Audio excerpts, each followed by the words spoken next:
এই ড্রাগন ফলের সিজনে আপনার যদি ড্রাগন ফল দিয়ে কিছু বানানোর ইচ্ছা থাকে তাহলে নিশ্চিন্তে ডেজার্ট হিসেবে এই ড্রাগন ফলের আইসক্রিমটা বানাতে পারেন। এটা বানাতে অনেক বেশি উপকরণের প্রয়োজন হয় না।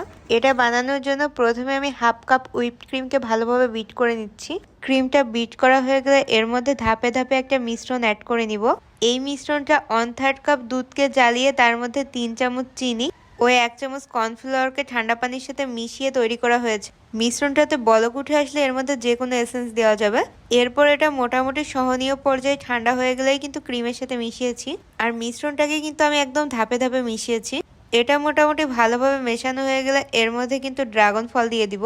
আমি এখানে অর্ধেক ড্রাগন ফলকে একদম চটকিয়ে চটকিয়ে এর সাথে মিশিয়েছি ভালোভাবে।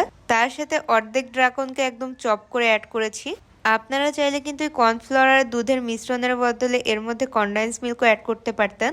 এখন সবগুলো উপকরণ মেশানো হয়ে গেলে এটাকে বাটিতে অ্যাড করে দিব। ড্রাগন ফল মেশানোর আগে আমি কিছু আইসক্রিম সরিয়ে রেখেছিলাম, ওইটুকু দিয়ে সামান্য একটু ডেকোরেশন করে নিলাম আর কি।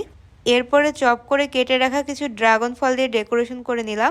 এখন এটাকে ভালোভাবে ঢেকে ফ্রিজের ডিপে রাখতে হবে।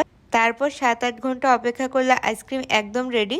এই আইসক্রিমটার টেস্ট নর্মাল আইসক্রিম থেকে একটুখানি আলাদা, বেশ ভালোই লাগে এই ড্রাগনের আইসক্রিম। আপনারা একবার হলেও বাসায় ট্রাই করতে পারেন।